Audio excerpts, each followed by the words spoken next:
دیکھیے اب دیکھیے موت سے جو لوگ بھی ڈرتے ہیں، کن وجوہات سے انسان موت سے آنے سے ڈرتا ہے، موت کے آنے سے ڈرتا ہے؟ دیکھیے بہت سے لوگ اس وجہ سے موت سے ڈرتے ہیں کہ وہ موت کو ایک فنا اور ایک خاتمے کی چیز سمجھتے ہیں. وہ سوچتے ہیں کہ شاید موت ایک عدم کا اندھیرا ہے. جی نہیں، یہ جملہ ہے علماء کا کہ موت ایک درخشاں زندگی ہے، اس میں لذتیں ہی لذتیں ہیں، مسرتیں ہی مسرتیں ہیں، اور ترقیاں ہی ترقیاں. یہ جملہ ہے علماء کا. تو اگر اس لحاظ سے بھی دیکھا جائے کہ موت ایک فنا کو اس کو سمجھنا، تو یہ کانسیپٹ بھی بالکل غلط ہے. دوسرا، بہت سے لوگ اس وجہ سے موت سے ڈرتے ہیں کہ کہیں وہ جہنم رسیدی نہ ہو جائیں اپنے اعمال کی وجہ سے. چلیں یہ بھی ایک اس طرح کا خوف تو سمجھ بھی آتا ہے. تو اس خوف سے بچنے کا بھی نسخہ بہت آسان ہے. گناہ چھوڑ دیجیے اور نیک کاموں میں مشغول ہو جائیے. اس میں کون سی مشکل بات؟ دیکھیے توبہ انسان کرتا رہے اور اس کے بعد رحمت خدا کی امید رکھے، بس پھر اس کو موت سے ڈرنے کی کوئی ضرورت نہیں. پیغمبر اسلام یہ بات بھی ارشاد فرماتے ہیں کہ جن کاموں کی وجہ سے تم موت کا آنا ناپسند کرتے ہو انہیں فوراً چھوڑ دو. جن کاموں کی وجہ سے تمہیں موت ناپسند ہے نا، ان کاموں کو چھوڑ دو.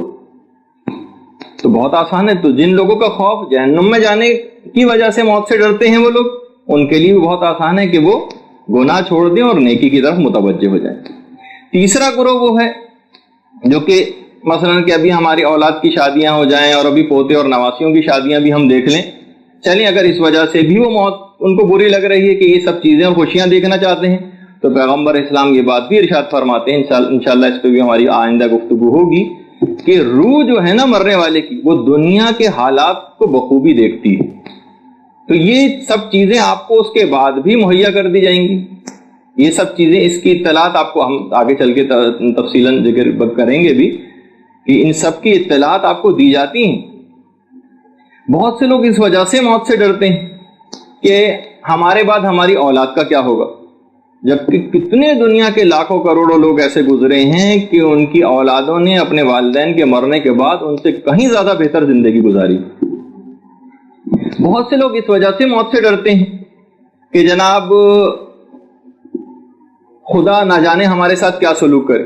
یعنی ان کو ایک مبہم سی کیفیت ہوتی ہے کہ جانے ہمارے ساتھ نہ جانے کیا ہوگا. تو پیغمبر اسلام کی وہ حدیث دماغ میں رکھیں کہ پروردگار عالم 70 ماؤں سے زیادہ محبت کرنے والا ہے. اور یہ بھی حدیث قدسی کے اندر ہے کہ جیسا گمان ہوگا ویسے ہی پروردگار عالم آپ سے برتاؤ کرے گا. اگر آپ کو اپنے گناہ بے شمار لگتے ہیں تو اس کی رحمت بھی تو بہت زیادہ وسیع ہے. وہ جو میرنیس کا شعر بھی ہے نا کہ رحمت کا تیری امیدوار آیا ہوں، منہ ڈھانپے کفن سے شرمسار آیا ہوں، چلنے نہ دیا بارے گناہ نے پیدل، اس واسطے کاندھوں پر سوار آیا ہوں. تو بہرحال انسان گناہگار کتنا ہی ہو، رحمت خدا کی امید اس کو ہمیشہ رکھنی چاہیے. اور علماء کا ایک جملہ اور میں آپ کے سامنے پیش کروں کہ یہ جو آپ بہت زیادہ اخلاقیات کے اندر ایک چیز سنتی ہیں، توکل توکل توکل، دنیا کے جب تمام امور کے اندر توکل کی اتنی اہمیت ہے تو یہ بات یاد رکھ لیجئے کہ موت کے بعد کے مراحل کے اندر بھی توکل بہت ضروری. موت کے بعد کے مراحل خود شہید دستغیب شیرازی فرماتے ہیں کہ جس طرح سے دنیا کی سختی اور خطرے میں آپ خدا پر توکل کرتے ہیں، اسی طرح مرنے کے بعد کے تمام مراحل کے اندر بھی خدا پر توکل ضروری. وہی پروردگار مرنے کے بعد کے تمام امور کا بھی ہمارے مالک ہے. وہی قبر اور برزخ اور قیامت میں جو ہم اٹھائے جائیں گے اس وقت بھی اسی کے اوپر آپ توکل اور بھروسہ کریں. وہ خدا کہ جس نے ہمیں عدم سے وجود بخشا، وہی ہمارے آخرت کے تمام امور کا بھی سرپرست اور نگراں رہے گا. جامع الاخبار میں ہمارے چوتھے امام زین العابدین علیہ الصلوۃ والسلام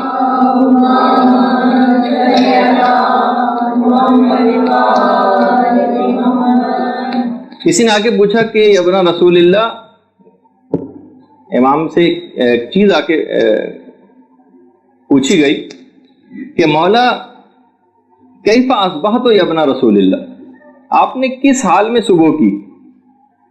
تو امام نے جملہ ارشاد فرمایا کہ میں نے اس حال میں صبح کی ہے کہ خدا مجھ سے فرائض اور واجبات طلب کر رہا ہے، خدا کا نبی اپنی سنت کی پیروی طلب کر رہا ہے، میرے اہل و عیال نان و نفقہ اور کھانا طلب کر رہے ہیں، میرا نفس خواہشات کا طلبگار ہے، اور رقیب و عتید دو فرشتے یہ مجھ سے عمل صالح طلب کر رہے ہیں، اور ملک الموت میری روح کو طلب کر رہا ہے، اور میری قبر میرے جسم کو طلب کر رہی ہے۔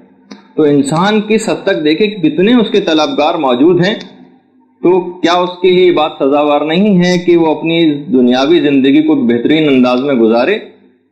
کچھ ہی عرصہ تو رہ گیا، اس میں خدا جس طریقے سے چاہتا ہے اس طرح اپنی زندگی کو بسر کرے۔